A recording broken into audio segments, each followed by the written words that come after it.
40 minutes before the wedding started, I hid in the dressing room, tying and untying my tie over and over again. The man in the mirror wore a custom-made navy blue suit, his hair impeccably combed, looking every bit a proper groom. But his hands were trembling. Not for nerves. Outside, the May sunshine was bright, and 200 white chairs were set out on the hotel lawn. Flowers lined the corridor pillars all the way to the distant grass. Iris spent 3 months choosing the venue and personally communicated with the floor 17 times. I knew, because every time she came home and talked about the details, her eyes sparkled. I thought that glow was for me. Until 20 minutes ago, I went to find her, just to say, "You look beautiful today." It's said to be bad luck for the groom to see the bride before the wedding, but we weren't the superstitious type. At the corner of the hallway, I heard her voice spilling out of the bridal room. The door wasn't fully closed, just a crack, with light seeping out like a knife.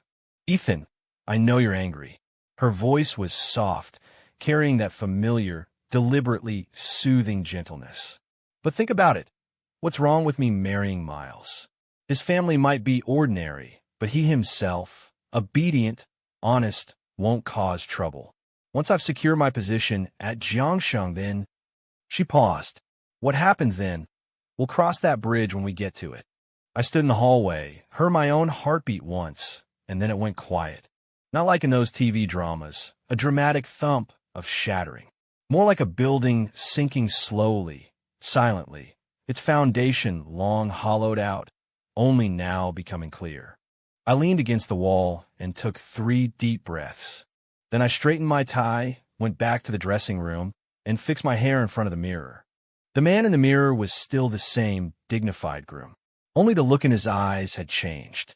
I had been Iris's boyfriend in this city for 5 years, then upgraded to Iris's fiancé for the next 2. Today, I was supposed to become Iris's husband. Over these 7 years, I changed jobs 3 times, climbing from an ordinary advertising copywriter to the creative director of a mid-sized ad agency. Iris worked in the entertainment management circle, rising from an assistant to a talent agent, signing 2 fairly well-known artists. She was beautiful, eloquent, and knew how to manage her image. Everyone who knew her said she was the kind of woman born for the entertainment industry. I believe that. Only I never expected that the same could be said of her romantic life. She met Ethan even before she met me. Ethan was a producer at a music company, with some connections in the industry, a bit of fame, a mouth that knew how to sweet talk, and a heart habitually prone to infidelity. They got to know each other in her first year in the industry, rumored to have had a relationship that eventually ended amicably. I was the one who came later. I thought I was a new beginning. It turned out I was just an option in her plan, a stepping stone to bridge the gap, steady herself before moving forward, then look back to decide whether to kick it away. Someone knocked on the changing room door. "Mr. Miles, 10 minutes until you go on." I took one last look at myself in a mirror. "All right," I said. "I'm ready." Actually, I heard more than just that one sentence. I had been standing in a hallway for nearly 7 minutes. I heard her tell Ethan that the wedding livestream at Jiangsheng Media was her idea. Jiangsheng is an up-and-coming entertainment media company she was negotiating a partnership with. The wedding livestream was her way of advertising herself, showcasing her lifestyle and connections to the industry. She even said, "Miles won't have a problem with it. He never has a problem with anything." She said one more thing just before hanging up. Her voice was soft, but I caught every single word. "Don't worry. You've always been in my heart. He never has a problem with anything." The May sunlight was warm, casting a long, slender strip of light across the wooden floor of the corridor. Dust floated within the light, drifting slowly, unhurriedly. I watched the dust, thinking of many things slowly and clearly. Then I took out my phone and sent 2 messages. One was to my assistant, Ryan. The other was to the live streaming manager at Jiangsheng Media. Then I silenced my phone, slipped it into the inner pocket of my suit jacket, adjusted my cufflinks, and walked toward the hall. To talk about today, I have to talk about those 7 years. The first time I met Iris was at a dinner party with friends. She had just entered the industry back then, wearing a beige knit sweater, her hair loosely tied up. There were faint lines at the corners of her eyes when she smiled, Not the kind of woman who deliberately maintained an image, but rather someone who felt real. She had had a bit to drink and was telling me about a ridiculous client she'd encountered at work, animated and waving her hands dramatically, nearly knocking over a glass beside her. I reached out to steady the glass. She paused for a moment, then laughed and said, "Thank you. You've got quick reflexes." This is how it began. Simple, real, like the start of many ordinary love stories. The first 2 years were good. I remember the good times. She liked sleeping in on Sunday mornings. She liked it when I made her boiled eggs. She liked the egg whites, but not the yolks. She would pick the yolk out and put it in my bowl, saying, "You're the man, you need more nourishment," then laugh happily to herself. She was sensitive to the cold and had to wear cotton socks to sleep in winter, always resting her feet on my legs in the middle of the night to warm them up. She had a mild tendency to procrastinate, always finishing tasks assigned to her right on the deadline, but never actually missing one. She was incredibly dedicated to her work, but back then I thought it was a respectable kind of diligence, not the kind I later came to understand, a cold, calculating way of treating everyone as resources to be managed. I loved her. That much was true. It's not because she's beautiful or because she shines in her social circle, but because I thought I understood her. Understood the exhaustion behind her smile, understood the pride that refused to admit defeat, understood that she wasn't really good at expressing love, but would sit by my bedside scrolling through her phone to keep me company when I was sick. But to love someone depends on understanding, and understanding depends on truth, and the truth she showed me was curated. In the 3rd year, something changed. She started working overtime frequently, gave shorter and shorter answers to my questions, and began to drift off when we were together, her gaze floating into the distance. I thought it was work pressure. I was understanding. I made concessions. On the nights, she came home late. I kept the food warm and waited. "You're really good," she said, with a strange, light tone of reflection, as if appraising a piece of decor. I only understand that tone now, recalling that sentence. It wasn't "you're good to me," but "you as a person are quite cost-effective as a spouse." In the 5th year, she brought up wanting to break up once. I thought it was a problem with our relationship, so I talked it through seriously, reflected seriously, and seriously asked where I was falling short. She cried, said she was under a lot of pressure, said it was just a passing emotion, said she still loved me. I believed her. I thought that crisis was a turning point, and after it, we would only get better. I even tried harder, pushing myself at work, being more attentive in daily life, never missing a birthday, an anniversary, or any little gift she liked. I thought I was mending a relationship. I had no idea that during that time, she was seeing Ethan. In the 6th year, she brought up marriage on her own. I was overjoyed. On an otherwise ordinary evening, at that small restaurant we always went to, I pulled out a ring and said a few cheesy lines. Her eyes welled up, and she said yes. That night, I was happy. I didn't know if that happiness was real, or if it was even allowed to exist. While I walked into the hall, the guests were already seated. Photographers and camera crews were stationed in every corner, 2 of which were live streaming units from Jiangxing Media. On the large screen to the right of the hall, the live broadcast was displayed, and in the bottom left corner, a number flickered, the viewer count. 380,000. Iris's arrangement. She had posted a preview on her moments, and on her Weibo as well, tagged with real wedding documentary. Her follower count wasn't huge, but she had extensive connections in the entertainment industry, so once it was shared around, the ripples grew wide. I stood at the entrance of the red carpet, waiting for the music. The host was arranged by Iris, a wedding MC with some fame in the industry, with a pleasant voice, steady lines, and the ability to stir emotions on the spot. Standing next to me was the best man, my college classmate Vincent. He whispered, "You okay? You look a bit pale." "I'm fine," I said. "It's just that the lights are too bright." He glanced at me, but said nothing more. The music began to play. Iris walked toward me from the other end of the hall, wearing the wedding gown she had tried on 7 times and altered twice. The tulle train dragged along the floor, like a cloud in the afternoon light of May. She was beautiful. That was true. I had never denied her beauty. She held white roses in her hands, her gaze calm, and the corner of her mouth curved into a perfectly measured arc of happiness. She was always flawless in front of the camera. Our eyes met as she reached me. She smiled at me, and there was a hint of real emotion in her eyes. Not love, but satisfaction, the kind of ease that comes from having everything under control. I smiled back. To her, my smile must have seemed strange. She didn't realize this was a setup. She thought today was a play she had directed, not knowing I had already changed the script. The host began to speak, telling the story of how we met and fell in love. The version Iris had given him. Romantic, warm, with some details embellished and others omitted. I stood quietly, listening to him, as if hearing a distant story about someone else. Next, the couple will exchange their vows, the host said. First, the groom, Mr. Miles. I pulled a folded piece of paper from the inside pocket of my suit jacket. Of course, this isn't the original vows. I had written those 3 weeks ago. Neat, tender, a little literary.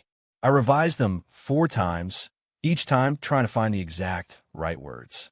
That piece of paper is still in the drawer of my desk at home. The one I'm holding now was typed out on my phone's notes app this morning, in the 7 minutes after I heard that phone call, and then I had my assistant, Ryan, print it out in a hurry. I unfolded the paper, glanced at it, then lifted my head to look at Iris.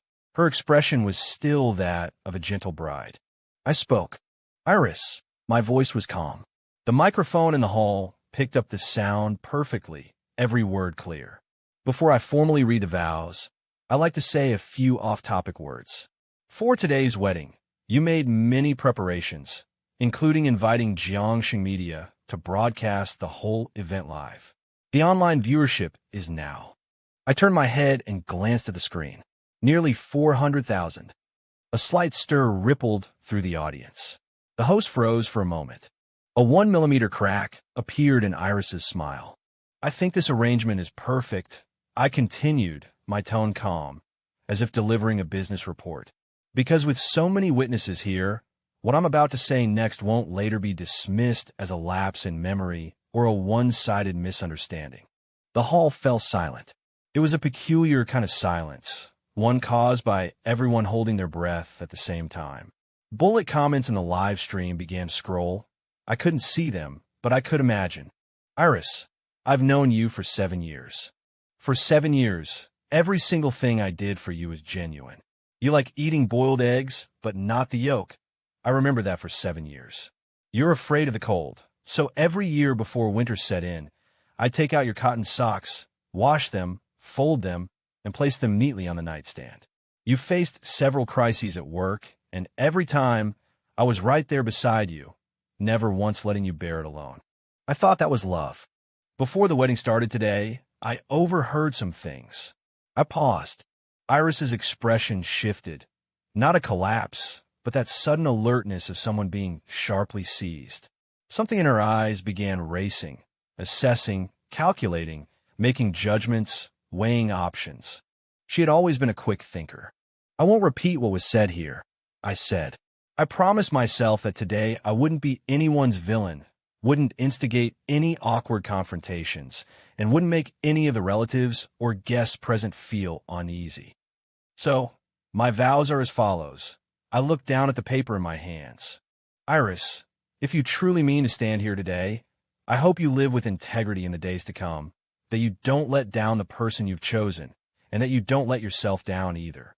If you're standing here today with any reservations or uncertainties, I looked up, meeting her eyes directly.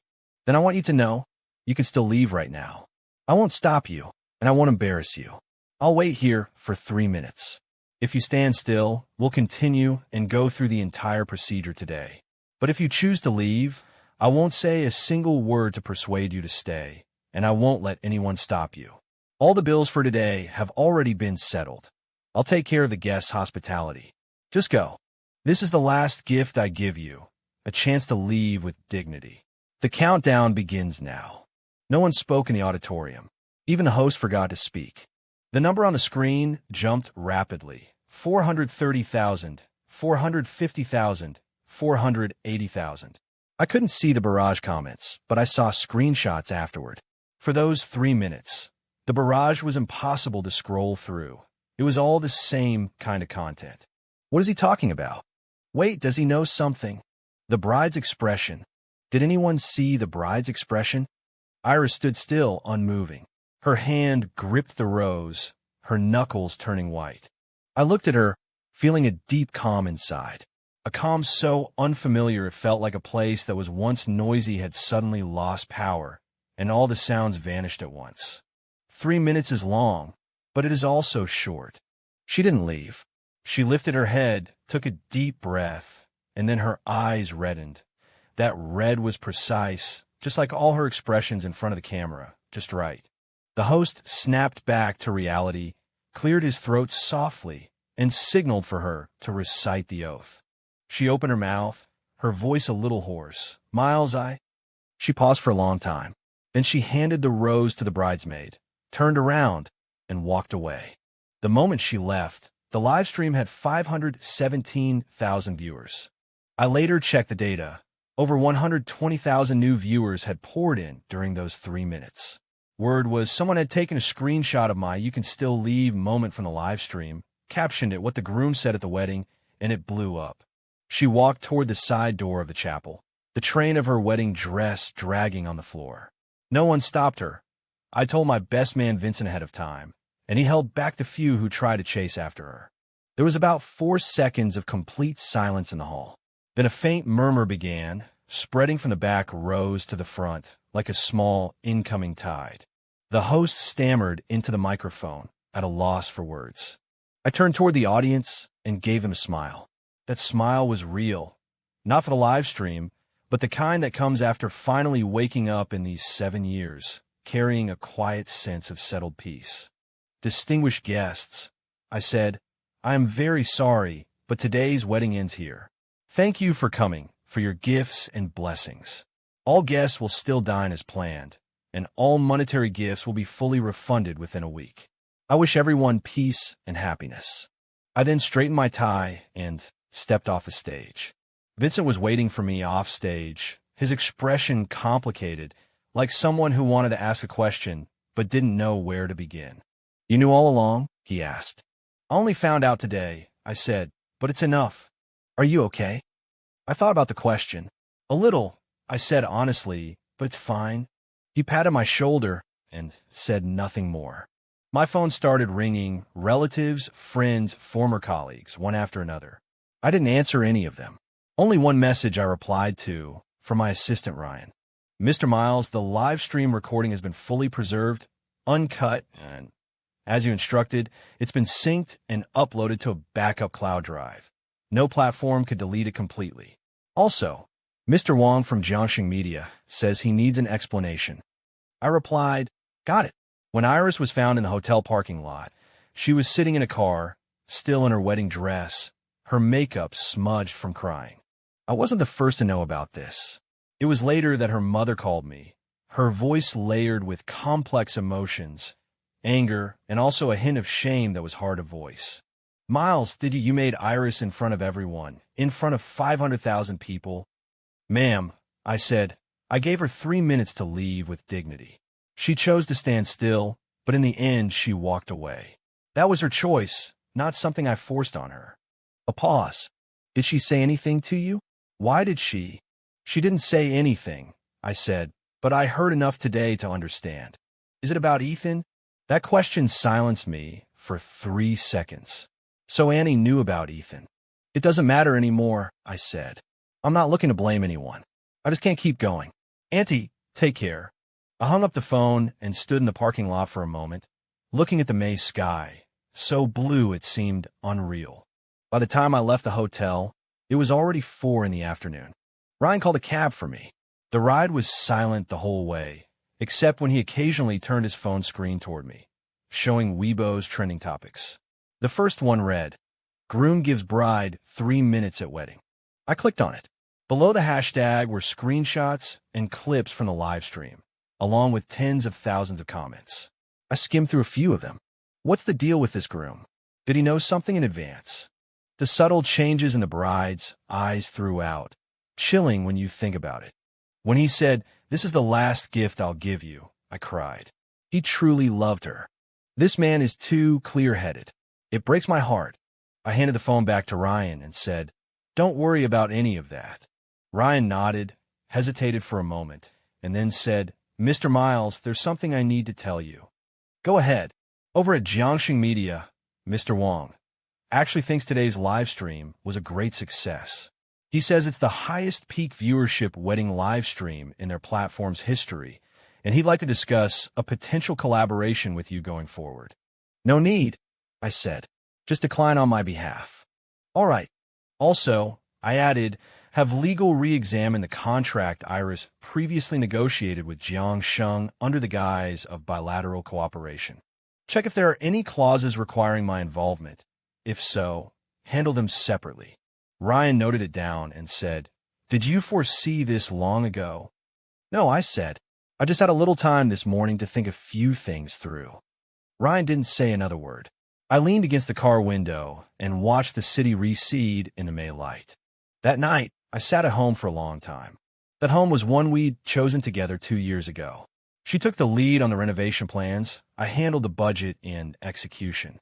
We had one argument over the color of the living room sofa. She wanted off-white. I thought it wouldn't hold up to stains. In the end, I was the one who compromised. That cream-colored sofa is still there. I sat on it, drank a glass of plain water, and gazed out at the night scenery. I thought I would cry, but I didn't. Not because I wasn't sad, but because sadness needs a real loss to support it. What I lost was someone I thought existed, someone who was never there from the start. I had only fallen in love with the version I created. This kind of sorrow is harder to describe than outright betrayal, because it has no tangible weapon, just a lingering bewilderment, like realizing a puzzle piece was never meant to fit.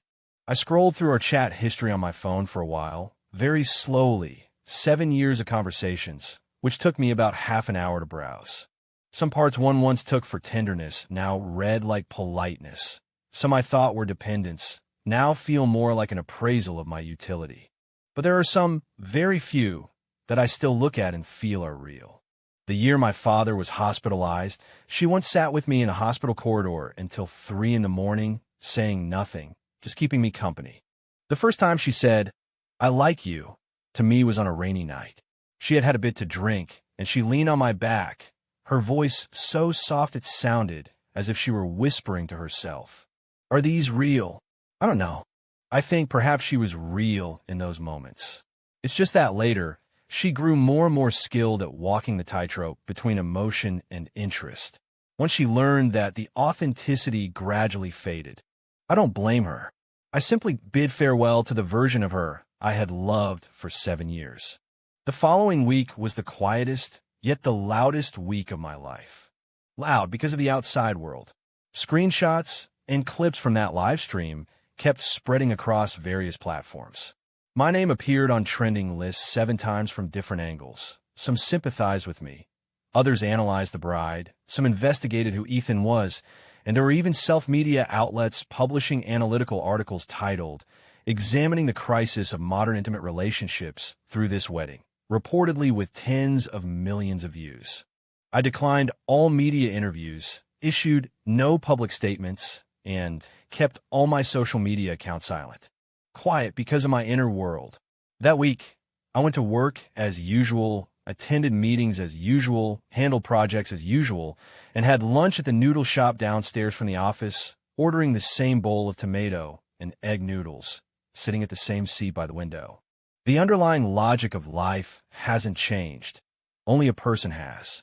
Ryan told me that Iris had called several times, but he blocked them all. On the 3rd day, she sent a long message. I didn't reply. On the 5th day, she sent another one with a different tone, saying there were some things that needed to be clarified in person.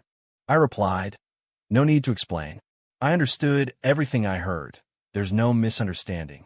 We'll go through the divorce procedures properly. I won't cause you any trouble, and you don't need to worry about anything." She was silent for a moment, then replied, "Don't you want to hear what I have to say?" "I've already said everything I wanted to say at the wedding," I replied. Then I closed the chat box and went to make a cup of coffee. The full story about Ethan was something I pieced together later from what Vincent told me. They reconnected in our 5th year. That time Iris proposed a breakup because Ethan had painted a grand vision for her. He said he was going to start his own company and wanted Iris to join him. Iris hesitated, but in the end, she didn't leave. I don't know the reason.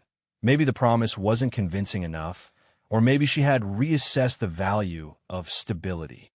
In any case, she stayed and then brought up marriage. Ethan did eventually start a company, but the first 2 years were very difficult. Meanwhile, Iris was building her own resources. She invested in a project under Jiangxing Media, and the artists under her management began to achieve results. She became increasingly clear about what she wanted, and equally clear about what I could and couldn't offer. I could provide stability, dignity, and a life without mishaps. I couldn't give her the position and resources she wanted in that industry, but Ethan could. So it was a simple math problem, just one that needed the right timing and the right method to execute. It just so happened that the timing came early and the method exceeded her expectations. On the 8th day, a video appeared on Weibo. It wasn't posted by me. A guest at the wedding had filmed it with their phone that day from a slightly side angle. The quality wasn't great, but it happened to capture something the live stream hadn't fully covered. The subtle change in Iris's expression after I said, "You can still leave," as she lowered her head, a detail only visible up close. That expression was complicated. It wasn't entirely shame, nor entirely anger. It was more like a shrewd person realizing for the first time that their chessboard had been overturned, unsure how to find a foothold again. The video had no captions, just a piece of footage, but netizens filled in their own interpretations. Overnight, the term trended again on Hot Search: wedding bride's facial expression details. In the comment section, the most liked post read, "It's not that she doesn't love him. She just loves her own plans more. Those two things don't conflict for her, but they do for him." I saw this comment in the company break room. The window showing an overcast sky. Shanghai in May could be like that sometimes, half sunny, half gloomy. I read that comment twice and felt it was more accurate than 7 years of my own self-analysis. Then I went to refill my coffee and headed back to the meeting. The divorce was finalized 3 months after the wedding. There was no fight over assets, no dramatic scenes, no lawyers' letters, no media war.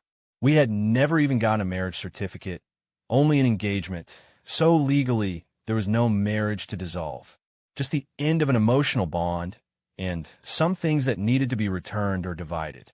That cream white sofa I kept, not because I couldn't bear to part with it, but because I hadn't had time to replace it. Later, I got used to it and figured it wasn't so bad. The light color made the room feel more spacious. I packed up Iris's things, called a moving company, and had them delivered to her mother's place. When her mother received them, she sent me a text. "The things arrived. Thank you, Miles. My daughter." "I'm sorry." I replied with a simple "no need," then put away my phone and started making dinner. At the end of August, a minor internal stir broke out at Ethan's company. It made it onto the industry media. Nothing huge, but enough for people in that circle to see how he handled it. I have nothing to do with this, and I'm not even sure if this is karma. The world has its logic, but causality is not something I'm responsible for maintaining. As for what happened to Iris later, for a while I'd hear about it occasionally, from Vincent or from the occasional tidbits drifting through the industry. Her career as an agent continued. An artist she represented put out a single that made a small splash. In an interview, she talked about her work philosophy, and she spoke well about knowing what you want, about not letting emotions hijack your judgment. I saw that interview, thought about it for a moment, and then smiled. She really was that kind of person, always had been. It just took me 7 years to truly read between those lines. In September, I discovered a newly opened cafe in an alley near my office. It wasn't large, with a decor of natural wood tones and warm lighting, featuring an entire wall of books and a menu of only 6 coffee options. Clearly a place serious about coffee, not an influencer trap. I walked in, took a seat by the window, and ordered a pour-over Yirgachev. Sunlight slanted through the window, falling onto the desktop. Dust floated in the light, slowly, unhurriedly. That scene reminded me of the moment in the hallway on the day of the wedding.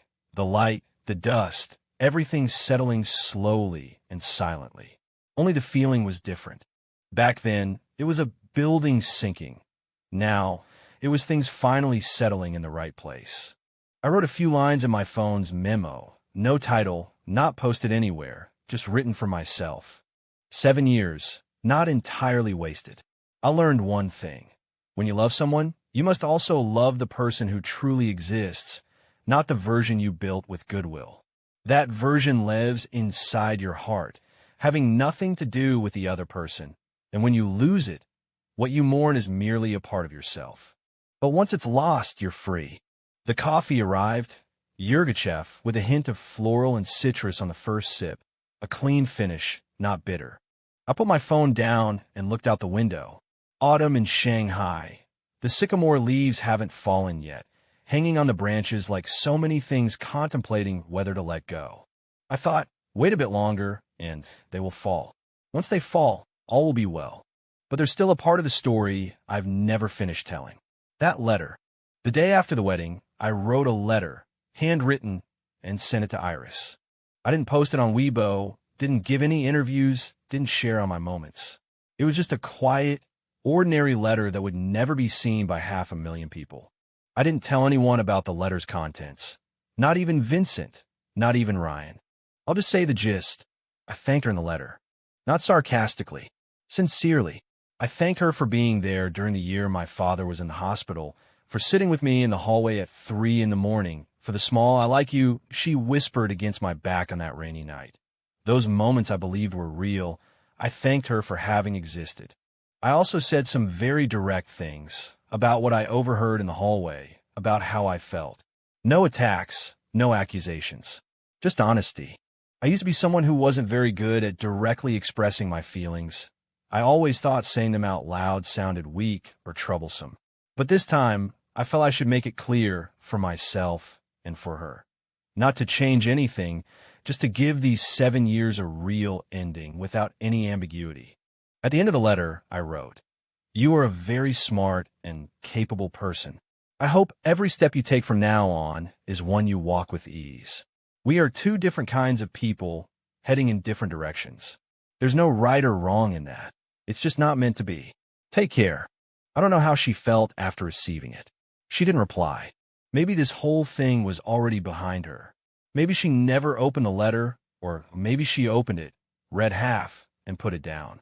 Any of that is fine. I wrote that letter not to get a reply, but to let myself know that I had finished this matter, closed it cleanly, with no loose ends, no lingering obsessions. There are many ways to end a relationship, and I chose this one.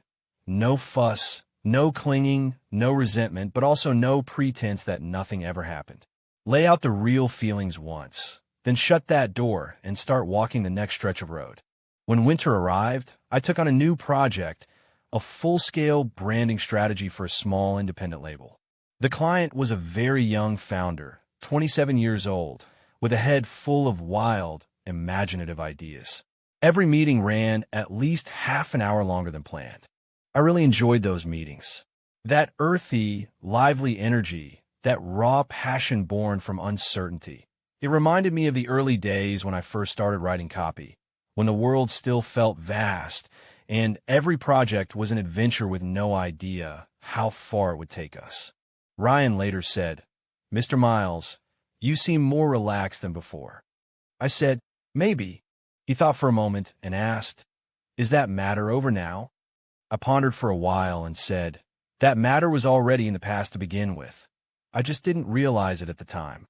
He nodded, then said, "That's good. That's good. Now," and then I still go to that small cafe. I don't always order pour-over coffee. Sometimes I get a latte, and sometimes I order nothing at all, just sit for a while, watching the plane trees outside the window and the lights slowly shifting across the table.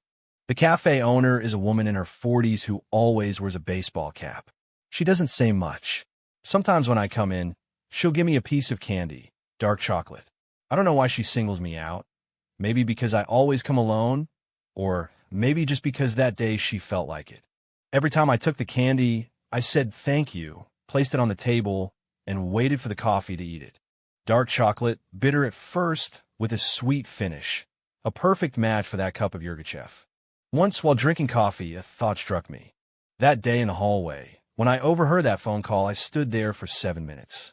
During those 7 minutes, I kept staring at that narrow strip of light, at the dust particles floating within it. At the time, I thought I wasn't thinking about anything, just slowly coming to terms with it. But now I think perhaps during those 7 minutes, I wasn't just saying goodbye, I was also sorting things out. For 7 years, I sorted through everything I had believed to be real. The version of myself that always yielded, always understood, always placed others' feelings before my own. I untangled a habit I had worn so naturally, an assumption about love, too idealized, too unquestioned, too much like a dream I never thought to wake from. Then they walked into the auditorium and made a very clear-headed decision. What truly changes you in life isn't those major moments you've thought over and planned again and again, but an ordinary instant that catches you off guard. A streak of light in the hallway, a sound seeping through a door left ajar, and the 7 minutes of silence that follow. It was in those 7 minutes that I transformed from someone who had endured silently for many years into someone who finally spoke up. It wasn't that I had become a stronger person or a colder one, or a winner holding all the cards. In the end, she simply spoke the truth. That was enough. Someone asked me, was that live stream pre-planned? I thought for a long time and said, it's only half designed. The other half was all the words left unspoken over those 7 years, which finally found an outlet on that day. That feeling wasn't revenge. It was just that for once I had spoken the truth and the world had heard it. May everyone have the courage to speak the truth and the opportunity to do so. Not necessarily in front of 500,000 people, but at least in front of themselves.